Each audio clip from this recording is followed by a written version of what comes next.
탐구 순서 함께 하고 계십니다. 오늘은 하모니 물리치료 클리닉의 이준학 박사님, 원장님 자리하고 계십니다. 원장님 안녕하세요. 안녕하세요. 반갑습니다. 네, 반갑습니다. 처음 뵙습니다. 네, 어떠세요? 방송국 들어와 보시니까. 생각보다 굉장히 짜임새가 있고요. 그리고 네. 모든 직원분들이 프로페셔널하게 네. 안내도 잘하시고 전달할 사항을 갖다가 아주 적절하게 아주 똑똑 끊어지게 안내를 해주셨고 제가 너무 고맙습니다. 아, 예. 이렇게 말씀해 주셔서 감사합니다. 네, 우리 청취자분들과는 처음으로 뵙는 시간인데요. 인사 부탁드릴까요? 예, 안녕하세요. 저는 이준학입니다. 물리치료를 전공했고 달라스 지역에서 물리치료 일을 5년간 했습니다. 그래서 최근에 이제 3월 달에 제 클리닉을 캐롤턴 H마트 근처에다가 오픈했습니다. 그래서 현재 아침에는 가정 방문하면서 외진을 하고 오후에는 제 클리닉 안에서 찾아오시는 분들을 치료하고 있습니다. 네, 그렇습니다. 지금 달라스에서 5년 계셨다고 말씀을 하셨는데요. 예, 맞습니다. 그 전에도 미국에 계셨었나요? 예, 맞습니다.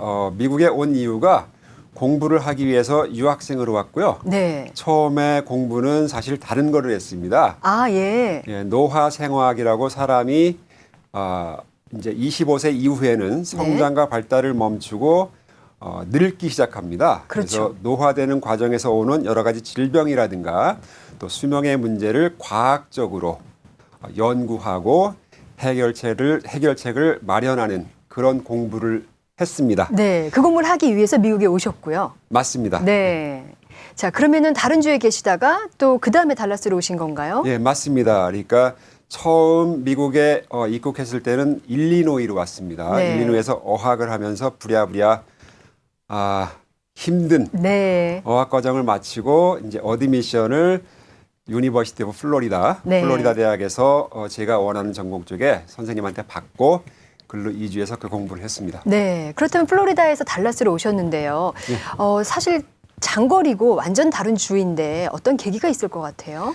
예, 플로리다 주에서는 이제 공부를 마치고 나름대로 한 5년 정도 거주를 했습니다. 네. 그리고 일을 하면서 한국인들이 거의 안 계셨어요. 그러니까 환자, 즉 병원에서 마주치는 분들은 다 미국인 분들이고 네, 한국 분들이 안 계신가요? 예, 안 계셨어요. 단 한 번도 우연이라도 마주친 적이 없습니다. 네. 그리고 이제 한인 커뮤니티가 제가 이제 그리운 시점도 됐는데 저를 부르는 그 선배의 요청이 있었어요. 그 네. 선배는 달라스 지역에 캐롤턴 리헵 센터, 캐롤턴 헬스 리헵 센터라고 널싱홈이 있습니다. 네. 거기에서 이제 리저널 디렉터로 일했는데 그분이 한국인 환자들이 많이 이제 들어오니까 한국말 할 수 있는 전문 재활 전문가를 이제 찾고 있었는데 그게 제 친구를 통해서 이제 저한테 연락이 왔습니다. 네. 그래서 심각하게 이제 생각을 해봤죠. 그래서 그러셨을 것 같아요. 네. 아이 교육을 위해서도 한국인 커뮤니티를 접하게 할 네. 생각으로 이주하게 됐습니다. 네. 어떠세요, 오시니까? 와서 느낀 점은 다른 주에서 봤던 다른 인종들, 다른 민족의 사람들, 예를 들어서 흑인, 또 이제 그 히스패닉, 라티노들, 백인들, 한국인들 할 거 없이 달라스 지역의 모든 사람들이 다른 지역의 사람들보다 나이스하고 순수하다는 걸 아, 그런가요? 깨달았습니다. 예. 네. 그리고 지금 한국 커뮤니티에 이제 인발부를 하셨는데 예. 어떠세요? 편안하세요? 저로서는 뭐 굉장히 편안하고 제가 과연 앞으로 살아가면서 해야 될 일을 네. 이제서야 찾았다고 아, 그러시군요. 확신하게 됐습니다. 예. 원장님, 제가 찬찬히 여쭤보겠습니다. 예. 좀 전에는 원래 노화생학이라는 공부를 하러 오셨다 그랬잖아요. 지금 물리치료를 하고 계세요. 그러면 전공을 바꾸신 건데, 예, 바꾸게 된 이유가 있을까요? 예, 있습니다. 사실은 제가 한국과 일본에서 PhD 이학 박사과정을 하나 했어요. 네. 그 전공은 운동 생리학이고 그 공부와 연장선에서 그 당시에 제가 이제 유전자를 담당하는 이제 핵 공부를 했습니다. 네. 세포의 핵. 그래서 그것으로 인해서 사람의 늙어가는 과정을 얼핏 공부를 하게 되는데 그 공부를 더 완성시키고 싶어서 네. 노화 생학을 공부를 했고 이 공부를 하다 보니까 공부가 재미는 있지만 길어지고 네. 미래에 대한 불확실성 예를 들어서 다시 PhD를 또 받더라도 이제 연구 과정이 있습니다. 박사 후 연구 과정. 요걸 이제 포스닥 코스라고 하는데 그거를 또 하게 돼요. 네. 그래서 중간에 많은 고민을 하다가 미국인 친구한테 물리치료에 대한 소개를 받고 그 물리치료하는 친구의 클리닉을 이제 방문을 하게 됐습니다. 네. 그래서 그 클리닉에서 한 달 동안 이제 자원봉사를 하면서 네. 많은 것을 보고 배웠죠. 그래서 네. 단순히 연구를 통해서 지식을 남기는 것보다는 직접 편치하는 분들을 치료를 해서 낫게 하는 게 네. 훨씬 더 제 적성에 맞고 보람이 있겠다라고 결정을 해서 이제 물리치료 박사과정으로 트랜스퍼를 했습니다. 네. 지금 그 결정 후회 안 하시나요? 제 인생에서 가장 잘한 결정이라고 생각합니다. 네, 그렇다면 지금 하시는 이 과정에서 굉장히 만족스럽다는 말씀이신데요. 환자분들은 직접 몸으로 만나고 계시는 거잖아요. 맞습니다. 이런 과정이 즐거우시기도 하겠지만 어찌 보면 몸이 피곤할 수도 있거든요. 예. 어디서 큰 기쁨을 얻으시나요? 가장 큰 기쁨은 이제 그 중풍, 네. 스트로크이죠. 중풍을 맞고 쓰러져서 못 일어나고 불행하게도 그분은 가족들이 잘 케어를 못했습니다. 네. 가족들이 생업도 해야 되고 자녀분들은 학교 공부가 바쁘기 때문에 집에서 거의 방치되다시피 했는데 그분을 일으켜 세워서 앉히고 네. 걷게 하는데 그 분이 감동한 나머지 너무 엉엉대고 우셨어요. 네. 그 남자분이셨고 60대 중반분이셨는데 그럴 때 가장 큰 보람을 느낍니다. 원장님 지금 말씀하시는 중간에도 예. 눈이 빨개지시는데 예. 그때 감동을 지금도 느끼시는 것 같아요. 예. 네. 직업도 직업이지만 정말 보람된 일을 하고 있다는 그런 생각을 하고 계신 것 같습니다. 자, 그렇다면은요, 사실 원장님 많은 사람들이 다른 치료는 열심히 받으면서 이 치료 끝에 물리치료도 같이 병행하세요라는 말을 들었을 때 예. 물리치료라는 말을 간과하시는 분들이 많이 계시거든요. 예. 그렇다면 물리치료란 어떤 것인지 확실히 정의를 내려주신다면 어떻게 말씀하실까요? 예, 물리치료를 한 줄로 정의하기는 힘듭니다. 네. 그렇지만은 가장 간단하게 정의를 내리기 위해서는 미국 물리치료사 협회에서 네. 하는 정의를 제가 인용할 수밖에 없어요.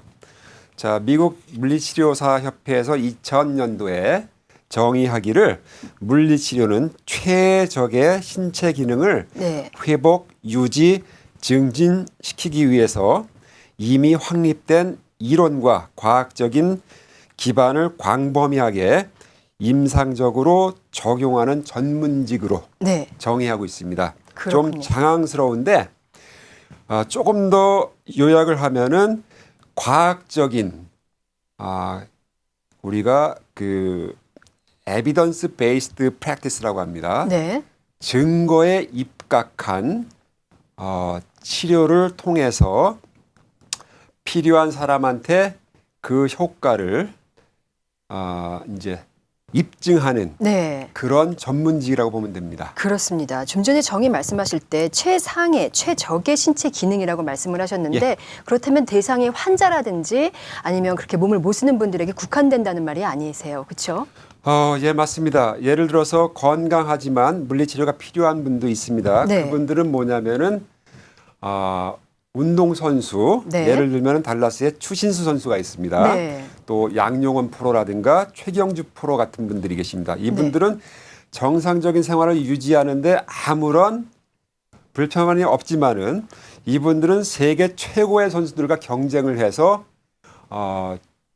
자기의 최고의 그 퍼포먼스를 이제 보여줘야 되죠. 발휘해야 됩니다. 네. 그렇게 하기 위해서는 정상적인 기능을 뛰어넘고 그것을 최상의 기능을 발휘하도록 도와주는 거죠. 네, 최상의 컨디션을 유지할 수 맞습니다. 있도록 예. 도와주시는 거죠. 자, 그렇다면 운동 선수들도 이렇게 대상이 될 수 있겠고요.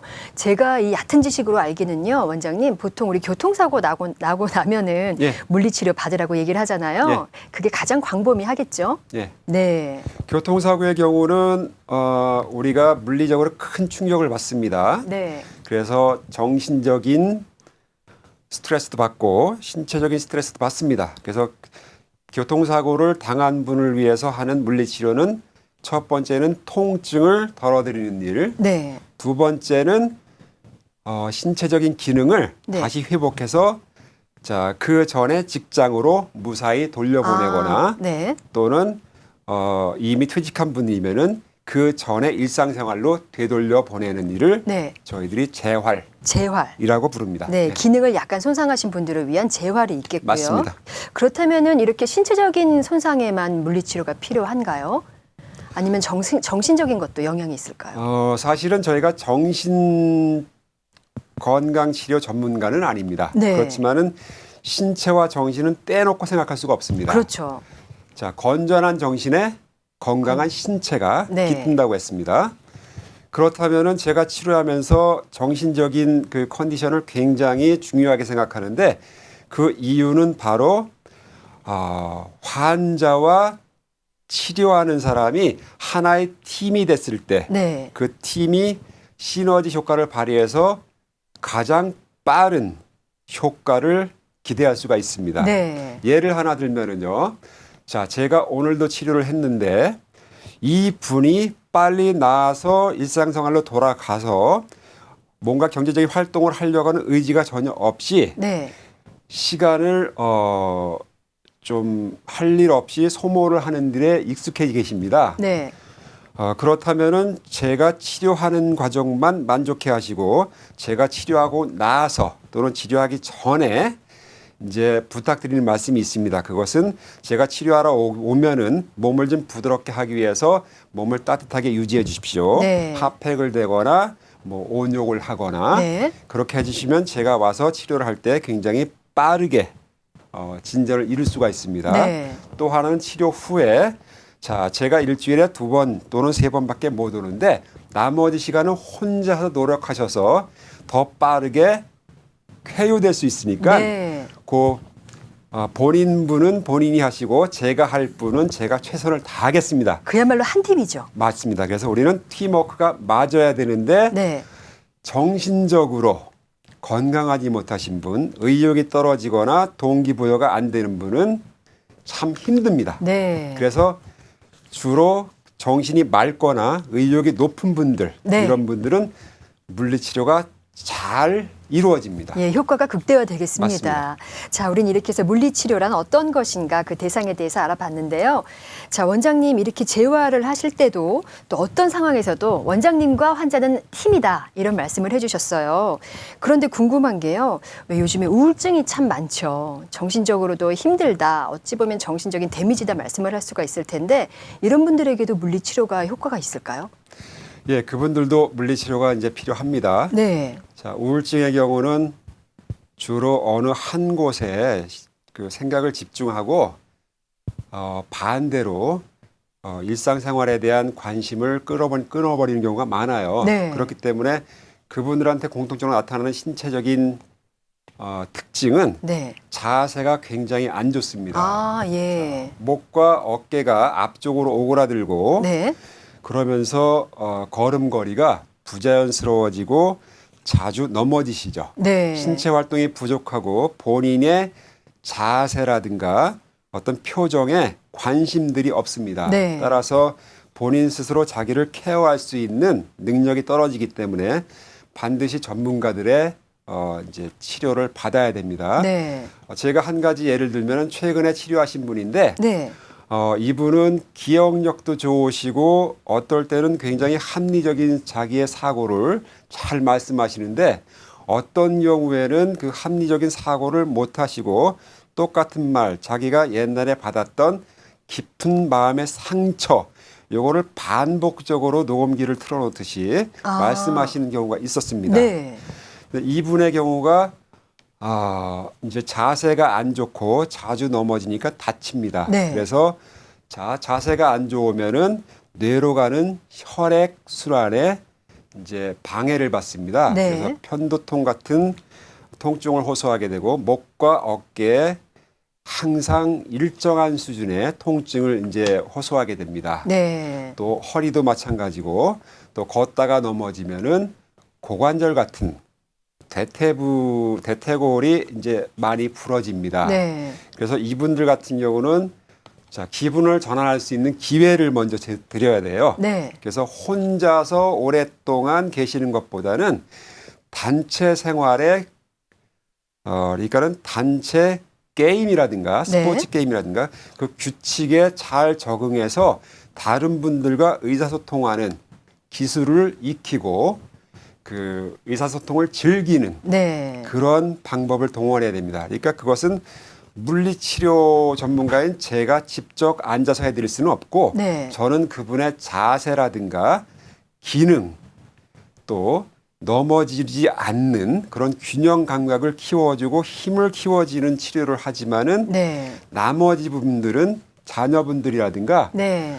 우리 커뮤니티에서 봉사하는 단체라든가 이렇게 모든 분들이 합심해서 같이 돌봐드려야만 하는 거죠. 그렇죠. 네. 결국은요, 원장님. 또 원장님과 그 환자도 한 팀이지만 그에 속한 가족까지도 한 팀이어야 되지 않을까요? 맞습니다. 그래서 저는 제 치료에 가능한 한 가족을 인벌브 시킵니다. 네. 어떠세요? 여기 달라스에 계신 많은 환자분들의 가족의 서포트 현황 정도가 어떻게 되나요? 제가 그동안 치료를 하면서 느낀 것은 우리 달라스의 이민 1세대들이 네. 정말 맨주먹으로 오셔서 그동안 아주 많은 것을 이뤘습니다. 그렇죠. 그러면서 참 치열하게 열심히 일하면서 자녀들을 이제 훌륭하게 키우시고 네. 또 자녀의 자녀까지 교육을 이제 돕았고 네. 그러면서 어느덧 연세가 드시니까 늙고 병들었어요. 네. 그래서 그분들이 나는 이제 늙어서 더 이상 할 게 없으니까 고통 없이 죽었으면 좋겠다 이렇게 하소연하시는 분들이 많습니다. 네. 근데 그분들을 가장 먼저 돌봐야 될 분들은 가족인 거죠. 네. 저희 같은 세대의 저희 같은 또래의 자녀들이 내 부모를 먼저 잘 모시고 부모의 문제가 뭔지 네. 불만이 뭔지 그것을 파악해서 잘 도와드려야 됩니다. 그렇게 하기 위해서는 우리가 먼저 부모님들의 말씀을 잘 귀담아 듣는 네. 습관이 필요하다고 생각합니다. 그렇습니다. 보시는 가족분들은 어떤가요, 원장님? 제가 이제 그 가정 방문해서 치료하는 일도 했습니다. 지금도 오전에는 하고 있고요. 네. 보면은 자녀분들은 대부분 생업에 바빠서 네. 거의 뭐 볼 기회들이 없어요. 그렇죠. 어쩌다가 뵈면은 이제 부모님에 대한 제가 치료하는 어머님, 아버님에 대한 정보를 드리면서 요거는 요렇게 좀 도와주십시오 네. 하고 얘기하면 모든 분들이 다 고마워합니다. 그러니까 관심들이 있는데 네. 그만 생업에 너무 치우치다 보니까는 부모님이 항상 옛날에 자기의 부모님, 자기 어렸을 때 부모님처럼 항상 부모님은 그 자리에서 항상 건강하게 계시다고 착각들을 해요. 네. 우리 근데 자녀들이 하는 착각이죠. 맞습니다. 그래서 오늘부터라도 우리 자녀들이 부모님께 더 관심을 가졌으면 좋겠습니다. 네, 사실요, 우리가 사는 게 참 바쁘잖아요, 달라스에서요. 근데 우리가 살면서 우선순위라는 게 있거든요. 예. 부모님이 그 우선순위에서 계속 밀려나는 것 같아요. 맞습니다. 예, 좀 노력을 해서라도 그 우선순위 위로 좀 끌어올리셨으면 좋겠습니다. 자, 이렇게 해서 우리 물리치료에 대해서 얘기를 하고 있는데요. 원장님, 물리치료 후에 계속적인 재활 또는 문제의 재발을 방지하기 위해서 어떤 활동이 필요할 것 같아요? 예, 반드시 필요합니다. 네. 저는 그 과정을 반드시 이제 지금 실시하고 있는데요. 네. 예를 들면은 컴퓨터 작업을 아주 많이 해서 어깨와 등이 안쪽으로 굽고 앞쪽으로 굽고 통증을 심하게 이제 호소하는 분이 있습니다. 네. 진단해 봤더니 이제 영어로 토렉식 아울렛 신드롬이라는 그 문제였어요. 네. 이거는 사람의 몸이 앞으로 굽혀진 상태에서 너무 오랜 동안 일을 하면은 네. 목과 어깨 앞쪽으로 지나가는 혈관 신경이 눌리면서 오는 증상입니다. 네. 그래서 손발이 저리고 아프고 이렇게 바늘로 찌르는 것처럼 네. 통증이 심해서 일상생활이 불가능하고 또 이제 수면을 방해하게 되죠. 자, 이분을 치료하면서 제가 이제 제가 치료는 이렇게 해서 완성을 시키지만 네. 이게 재발되는 것을 방지하기 위해서는 이렇게 해줘야 됩니다. 즉 재발의 방지에 이제 포커스는 뭐냐면은 고든 자세를 유지하면서 일은 생활비에서 할 수 있지만은 하지만은 일하는 시간에 예를 들어서 1시간 일을 한다면은 30분에 1시간씩 일어나서 몸을 최대한 뒤로 젖히는 스트레치를 하는 거예요. 이 스트레치는 한번 최대한 젖힌 자세에서 최소한 1분을 네. 멈추고 유지하는 것이 효과적입니다. 네, 사실 그게요 힘들어요. 하다 보면 아이고 아이고 소리가 막 나오거든요. 맞습니다. 예, 그렇기 때문에 꾸준히 해줘야 되는 거죠. 맞습니다. 그러고 이제 등 쪽에 있는 근육을 강화시키기 위해서 앉아서 고무줄을 뒤로 쭉 당기는 운동이라든가 누워서 상체를 가슴 부분을 최대한 천정 쪽으로 쭉 올리는 동작 네. 이런 것들을 10번을 한 세트로 했을 때 하루에 아침, 점심, 저녁 3번을 놓아서 한 세트씩 하면 30번이 되잖아요. 네. 이런 식으로 규칙적으로 하게 합니다. 그러면서 이 규칙적인 운동을 하면서 혹시라도 기대하지 않는 이상한 증상을 발견했을 경우 네. 예를 들어서 어디가 뻐근하거나 또는 날카로운 통증이 느껴지거나 심한 피로를 느꼈을 때 이럴 때는 저한테는 꼭 연락하게끔 합니다. 네. 이 치료가 끝난 후에 원장님과 헤어진 다음에요. 또 개인적으로 하는 이런 운동들이 참 중요하겠습니다. 맞습니다. 예, 보통 환자분들이 말씀을 잘 따르시나요? 아니면 안 하시나요? 대부분의 경우는 잘 안 따릅니다. 잘 안 따르시죠? 그러면 다시 오는 경우도 있을 것 같아요. 많습니다. 그러면 뭐라고 말씀하시나요, 원장님께서? 제가 보낼 때는 메모를 하거나 그림 설명을 해서 보내드립니다. 네, 그래서 디테일하게요. 잘 보이는 곳에 붙이도록 하거든요. 네. 그런데 이제 생업 때문에 네. 피곤하니까 그것도 피곤하고 이것도 피곤하고 그렇죠. 해서 이제 안 하시는 경우가 많습니다. 근데 참 안타깝지 않으세요? 이렇게 생업도 바쁘지만 나중에 몸이 망가지면 아무것도 아니잖아요. 그렇죠? 예, 건강한 몸은 평소에 건강할 때 유지하거나 증진시키는 게 가장 현명하고요. 또 아픈 상태에서도 더 이상 악화되지 않게 네. 현재의 컨디션을 유지하거나 또는 컨디션을 이제 올려야 되는 거죠. 좋게 치료를 목적으로. 네. 그런데 본인 스스로 이제 까먹고 귀찮아서 방치하면은 그거는 어리석습니다. 그렇죠. 네. 결국 본인의 책임인데요. 자, 그렇다면요, 원장님, 우리가 생활 속에서 할 수 있는 간단한 유익한 운동이 좀 있을까요? 예, 많이 있습니다. 일단 건강한 사람이 건강을 계속 유지하기 위해서는요, 몸의 유연성을 유지해야 됩니다. 네. 그래서 유연성은 스트레칭, 네. 몸을 관절을 길게 늘리는 동작, 그러니까 요가 동작을 생각하면 돼요. 네. 그 다음에 몸을 강하게 만드는 스트렝스닝 엑서사이즈. 이 두 가지 운동은 건강한 사람도 네. 남녀노소 꼭 필요합니다. 아, 그렇군요. 제가 예전에 어떤 잡지에서 이런 걸 읽은 적이 있어요.